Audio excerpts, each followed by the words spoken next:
Si korbannya tuh lagi makan kan, lagi menyiapkan nasi. Si Robert Gedek dari belakang dililitkannya tali rapia itu ke leher sampai mati, Cok. Itu, Cok. Oke, Cok, kembali lagi dengan saya di BG Blind Channel.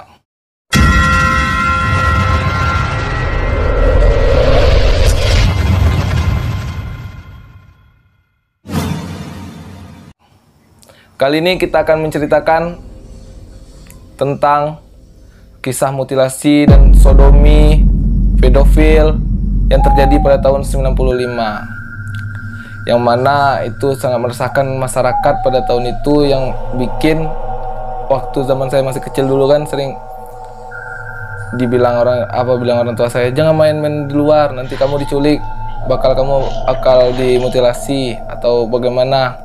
Jadi waktu tahun itu sampai tahun 2010-an itu sering maraknya yang penculikan atau sodomi itu terjadi kan. Nah, ini salah satu kisah tentang mutilasi yang terjadi di Indonesia yang sangat mengerikan. Nah, yang bernama Siswanto atau yang sering dikenal dengan Robert Gedek. Robert Gedek. Bukan Robert Gede, bukan, tapi Robert Gedek. Robert Gedek ini dia dari kecil itu memang dia tidak Robert Gedek itu dia mempunyai tunawisma. Tunawisma itu yang mana dikenal orang itu yang tidak bisa baca dan tulis. Dan dia mempunyai ciri-ciri, dia kakinya pincang, dia agak pendek orangnya kan. Robert Gedek itu orangnya pendek, kakinya pincang.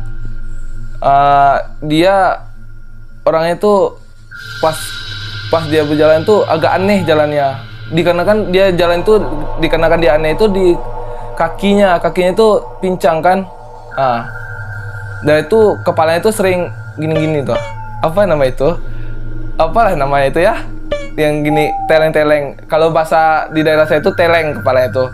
Sering anggaran 5 detik. Sekali lagi. Anggaran 5 detik lagi tuh teleng lagi dia kan. Nah, itu jadi dia agak kena gangguan saraf.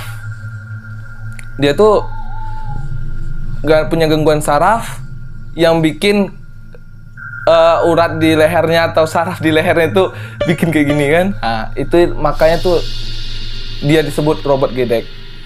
Dia dari kecil itu nggak sekolah. Dia nggak sekolah, mungkin dikarenakan keluarga yang tidak mampu atau bagaimana. Jadi dia tuh dari kecil tuh udah biasanya tuh di jalanan. Dia di jalanan ngamen sampai dia udah gede kan, sampai dia udah dewasa, dia memilih untuk merantau. Oh ya, dia itu berasal dari Pekalongan, tempatnya para cheater. Website para cheater, di sana kan Pekalongan. Dia dari Pekalongan, dia merantau untuk ke Jakarta agar supaya hidupnya tuh lebih bagaimana. Mungkin menurut dia tuh di Jakarta kan rame, ibu kota Indonesia kan, di sana kan rame, jadi menurut dia tuh mungkin dia bisa hidup di sana lebih berkecukupan. Tapi di sana dia nggak punya keluarga atau nggak punya siapa-siapa. Sampai dia di sana dia gelandangan lagi. Jadi dia udah jadi gelandangan sampai dia mempunyai anak buah.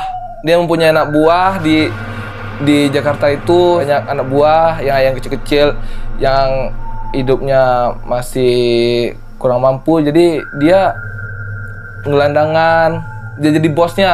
Si Robert Gedek ini jadi bosnya itu. Jadi bos anak-anak kecil itu yang gelandangan itu. Nah, jadi dia tuh Robert Gedek ini kan di Pekalongan itu udah jadi gembel. Dia tuh mempunyai bos juga kan. Bosnya itu melakukan aksi sodominya, melampiaskan hasrat hawa nafsunya itu ke Robert Gedek ini. Robert Gedek ini disodomi. Tapi si Robert Gedek itu menikmati juga. Sampainya di Jakarta dia melakukan itu juga ke anak buahnya. Dia melakukan itu ke anak buahnya.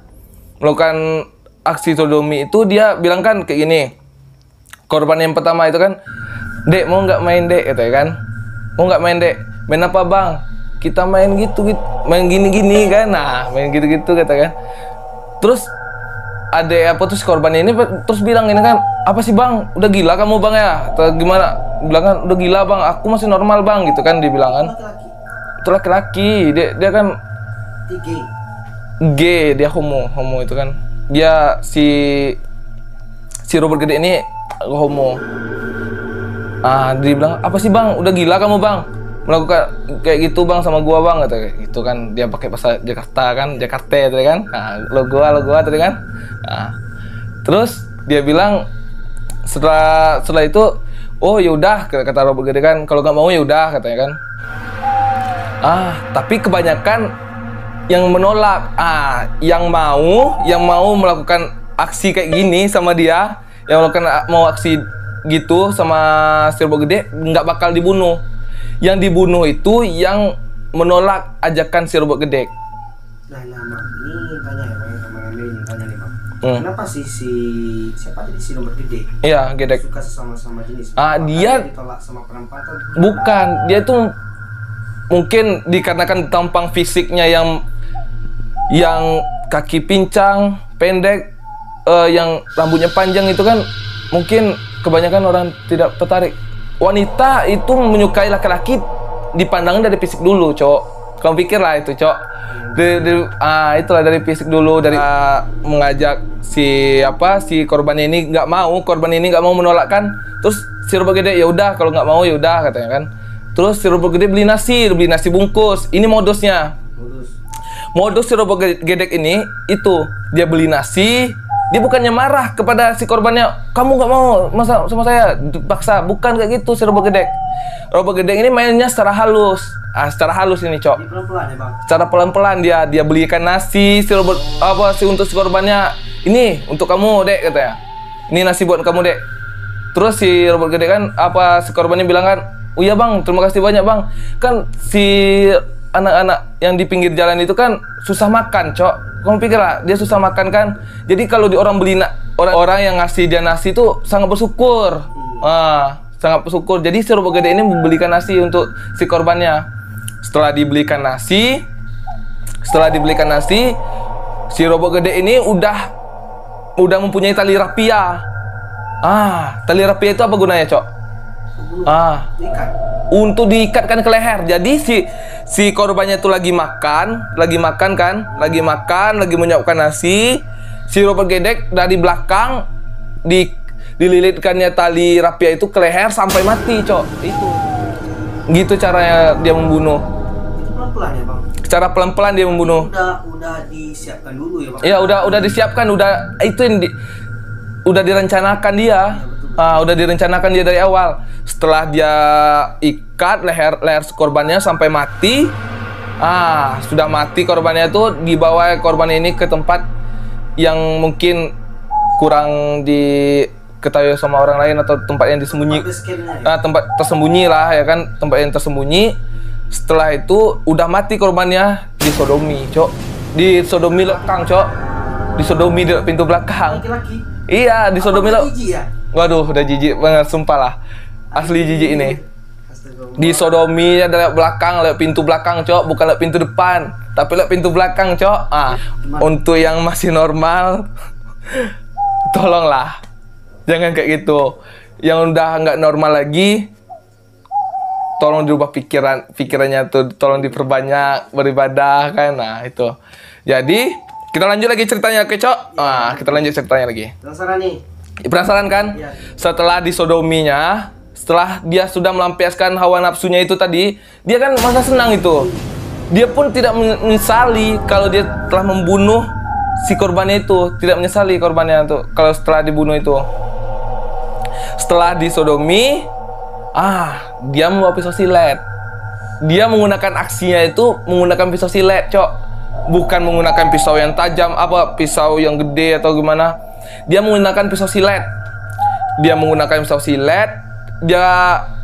sayat itu apa ya namanya itu ya, kalau bahasa Indonesia itu dirobeknya perut si korbannya itu dirobek menggunakan pisau silet, Cok. Setelah dirobeknya dengan menggunakan pisau silet, diambil ususnya, Terus diminumnya darahnya tuh, Cok. Kamu pikir itu setelah dia melakukan aksi itu dia minum darah, meminum darah korbannya. Gunanya? Nggak tahu, itu mungkin dia setelah minum darah korbannya itu mungkin dia merasa senang atau gimana kan? Atau ada dia nuntut ilmu? Itu dia. Tapi setelah dari yang saya baca berita-berita yang di internet, itu nggak ada dia menuntut ilmu hitam atau gimana dia tuh. Suka, ya? Dia suka dengan akan darah korbannya itu. Tapi yang laki-laki? Yang laki-laki. Setelah dia black, dia minum darahnya. Setelah minum darahnya itu dia mau baru dia menggunakan pisau besar. Itu dan pikiran saya sih, kenapa nggak dia menggunakan pisau dapur yang gede itu kan untuk membelek perut itu kan? Apa 2 kali, Bang? Itu, tapi menggunakan itu saya pikirkan kenapa dia nggak menggunakan pisau gede itu kan untuk membelek perut korbannya itu, tapi dia menggunakan pisau silet. Mungkin pisau silet itu tajam, mungkin bagus untuk membelek perut itu kan. Tapi kalau saya dengar bilang orang pisau silet itu lebih tajam. Itulah. Mungkin itu dia kenapa dia memilih pisau silet dibandingkan pisau dapur kan. Setelah diambil pisau dapur, dia cincang lehernya itu, dimutilasinya, tangannya itu dipotong, dipotong kayak motong daging aja itu, kecil-kecil, dipotongnya sampai kecil-kecil. Bagian leher dulu dipotongnya. Di alat kelaminnya enggak? Alat kelaminnya enggak dipotong. Alat kelaminnya enggak dipotong. Orang setelah dipotongnya leher, dipotongnya tangan, dicincang jadi kecil-kecil, dibuang ke sungai atau ke kali itu kan, ke sungai, dia buang ke sungai di daerah Kemayoran itu. Setelah dibuangnya ke sungai, itu dia melakukan aksinya itu sampai 12 korban. Dia melakukan aksinya itu 12 korban, Cok. Kamu pikir ya? 12 korban, anak kecil di bawah umur 15 tahun ke bawah dia melakukan. Bukan orang yang sebaya dengan dia atau apa itu enggak, tapi di bawah dia. Mungkin pikiran dia, anak kecil mungkin bisa saya menguasai dia. Kalau orang yang seperantara sama dia itu mungkin udah berantem dia kan. Kalau dia menolak itu pasti berantem itu kan. Itu semuanya tuh aksi yang dilakukan itu seperti itu, modusnya kayak gitu. Dikasih nasi bungkus, diikat pakai tali rapiah, terus dibelek ususnya, minum darahnya, dicincang-cincang, dibuang itu. Tapi dari 12 korbannya itu yang ditemukan mayatnya cuma 8 mayat. 4 mayatnya itu dibuang di rawa di Kemayoran, di Jakarta, satunya di sungai. Dibuang 4-nya lagi itu dibuang dekat Jakarta Pusat.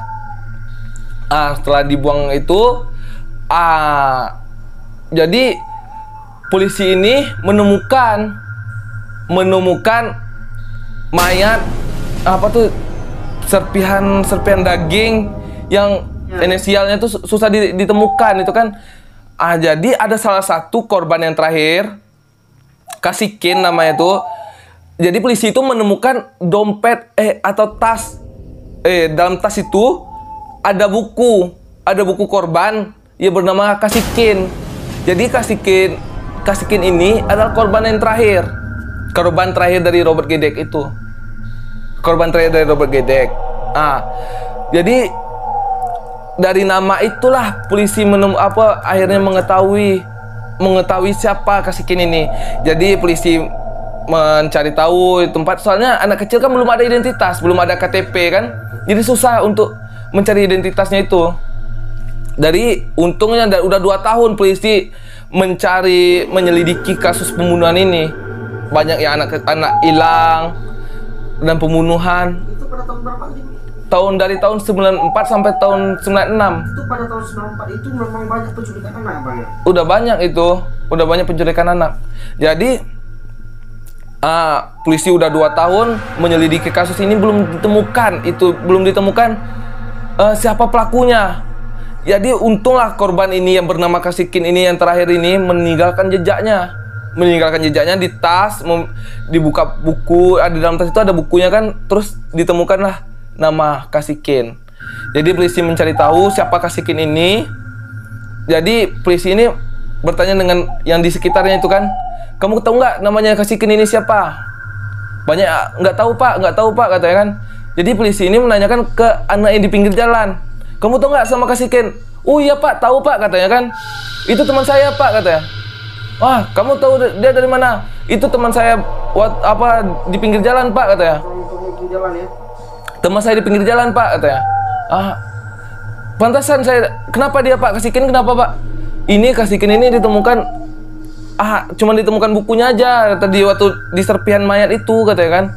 Nggak tahu itu siapa orangnya, nggak dikenali. Langsung lah yang mengenali Kasikin ini dibawa untuk melihat jasad itu, serpihan daging serpihan wajah itu kan, langsung dilihat. Oh iya pak, ini teman saya pak. Oh, yang korban terakhir ini masih utuh bang ya? Masih utuh dia tuh, kepalanya tuh masih, wajahnya itu masih bisa dilihat lah. Oh ini ya pak, ini teman saya pak katanya kan. Kamu tahu dari mana ini teman? Ini teman saya kerja pak katanya kan. Kamu tahu nggak dia terakhir sama siapa? Pak, saya tahu pak, itu dia terakhir sama teman sama bos saya juga pak katanya. Siapa katanya kan? Robert Gedek katanya kan. Langsunglah polisi mencari tahu itu Robert Gedek. Pas orang polisi mencari tahu Robert Gedek, orang yang di sekitar Robert Gedek itu kan menyebutkan ciri-ciri Robert Gedek kan. Robert Gedek kakinya pincang, kepalanya itu kayak gini-gini kan. Kepalanya itu kayak gini. Terus orangnya itu pendek, rambutnya panjang. Jadi orang yang di sekitarnya itu memberitahu kalau itu ciri-cirinya kan.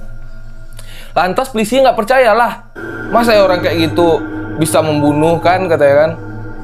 Kamu benar aja kamu katanya. Iya, lantas polisi menyelidiki lagi lebih dalam. Polisi langsung mencari tahu di mana rumahnya tempat Robert Gedek tinggal. Setelah dicari pas polisi datang ke rumah tempat dia tinggal itu, Robert Gedek itu tinggal di rumah yang di pinggir rel kereta api. Sederhana ya? Di pinggir rel kereta api yang cuman terbuat dari kardus. Robert Gedek itu tinggal di sana. Memang di pinggir jalan betul dia tinggal. Jadi polisi pergi ke sana mencari Robert Gedek ini. Assalamualaikum katakan. Tetangganya bilang, nggak ada pak, Robert Gedeknya lagi pulang kampung pak katanya kan. Mungkin Robert Gedeknya belum mengetahui kalau dia bakal ditangkap. Terus dia pulang kampung ke Pekalongan. Dia menggunakan kereta api. Sesampainya dia berhenti di Tegal. Dia berhenti di stasiun Tegal. Polisi ini mengikuti dari belakang. Ternyata Robert Gedek lagi bersama, di sebelah kirinya cewek, anak-anak kecil cewek, di sebelah kanan anak kecil cowok.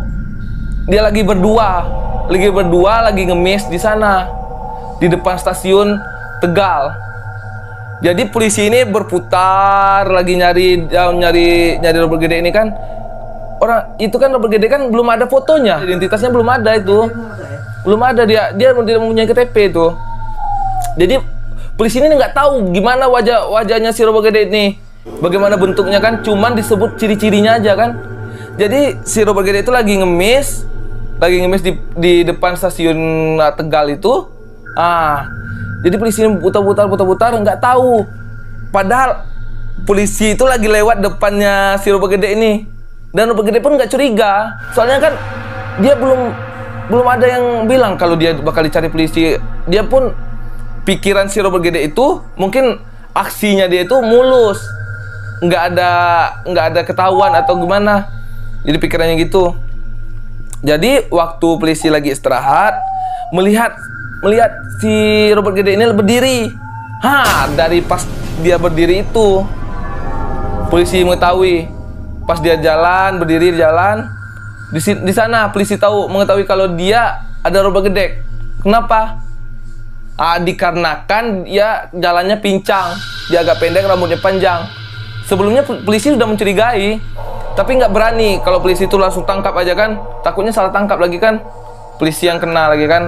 Jadi pada tahun 97 itu langsung ditangkapnya si Robert Gedek, langsung dibawa ke mobil, dan si Robert Gedek pun merasa santai kan, dia merasa nggak bersalah kan.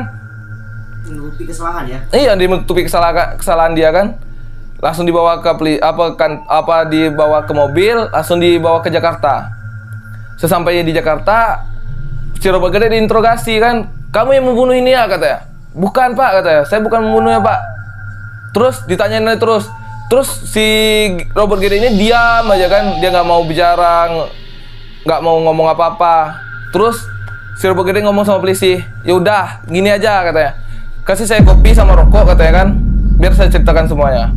Wah, itu si Robert Gede itu asli santuy, dia di depan polisi dia ngomong kayak gitu kan, kasih saya rokok katanya sama kopi, biar saya ceritakan bagaimana aksi saya itu katanya.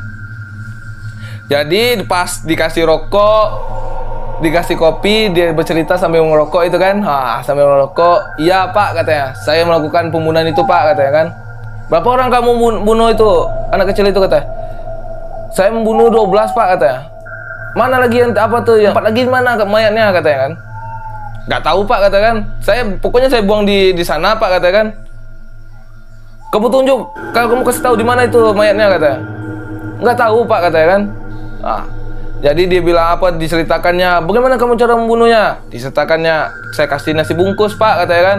Saya terus diceritakan kronologinya gimana dia membunuh itu kan. Terus saya dicekek lehernya pakai tali rapia, dia belek perutnya, dia minum ususnya, minum darahnya maksudnya, bukan minum usus cuk, minum darahnya itu. Jadi setelah diminum darahnya katanya kan, saya cincang Pak kepalanya dulu Pak katanya kan, saya cincang kepalanya, saya potong, saya pisahkan tangannya dari kecil-kecil Pak, jadi saya jadikan bagian-bagian kecil Pak, terus saya buang Pak ke kali Pak katanya kan, gitu ya katanya. Iya. Selesai diceritakan itu, langsung hari itu juga dia ditahan sama polisi dan dinyatakan dia bersalah. Akhirnya dalam persidangan, seiringnya waktu berjalan itu, dalam persidangan itu dia dinyatakan hukuman mati. Dan jadi dari tahun 97, dari tahun 97 dia udah dinyatakan hukuman mati, tapi belum ditentukan tanggal berapa tanggal eksekusinya itu. Robert Gede itu belum ditentukan tanggal eksekusinya tanggal berapa kan. Jadi dia ditahan, tahu sekali dia di Cipinang, di LP Cipinang. Dia dimasukkan di LP Cipinang, terus sudah melakukan persidangan, dia dipindahkan Nusa Kambangan di tempatnya para teroris, para pembunuh berantai, tempatnya pokoknya bandar narkoba, pokoknya yang besar-besar di LPCP di Nusa Kambangan itu, di Pulau Nusa Kambangan. Dia dari tahun 2000 sampai tahun 2007 dia di Nusa Kambangan. Jadi dia belum sempat dia dieksekusi, belum sempat Robert Gede ini dieksekusi, dia udah meninggal, cok. Dia udah meninggal sebelum sempat dia dieksekusi, dia udah meninggal. Dia meninggal gara-gara serangan jantung. Nah, dia sebelum dia serangan jantung ini gini, temannya bilang kan, mungkin temannya bercanda mungkin sama si Robert Gede gitu kan. Sama si Robert Gede itu bercanda sama Robert Gede, gini dia bilang, Robert Gede katanya kan, kamu 2 hari lagi kamu bakal dieksekusi loh katanya, bakal dibunuh, bakal ditembak mati kamu cok katanya. Terus si Robert Gede ini kan takut mati lah dia kan, walaupun dia membunuh orang secara tragis, tapi dia takut mati. Ya itulah, si Robert Gede itu langsung sesak napas, dia kayak gimana serangan jantung di film-film itu kan, gitu kan, langsung dibawa. Jadi petugas langsung membawa dia ke rumah sakit. Sampainya di rumah sakit, dia dirawat selama 2 hari. Tapi dia masih sesak napas, jantungnya masih kayak gitu kan. Terus dia meninggal. Setelah dia meninggal, dia dimakamkan. Terus dibawa ke pulang kampung dia kan, langsung dimakamkan di kampung dia. Itulah akhir dari cerita si Robert Gede. Pemangsa, anak kecil, pedofil, pembunuh mutilasi yang tersadis di Indonesia. Itulah kan masuk nomor tersadis lah di Indonesia yang dari saya baca-baca kan. Pembunuh dari tahun 90-an yang tersadis, itulah Robert Gede. Jadi teman-teman, buat teman-teman yang sudah mendengarkan cerita ini, banyak teman-teman yang kurang suka membaca kan. Jadi saya menceritakan ya apa yang saya baca ini kepada kalian yang berbagi, kepada teman-teman yang di rumah itu kan lagi nonton. Nah, ambil pelajaran dari kisahnya si Robot Gede ini. Berawal dari LGBT makanya banyak pembunuhan. Oke, jangan lupa like, comment, dan subscribe. Oke, thank you.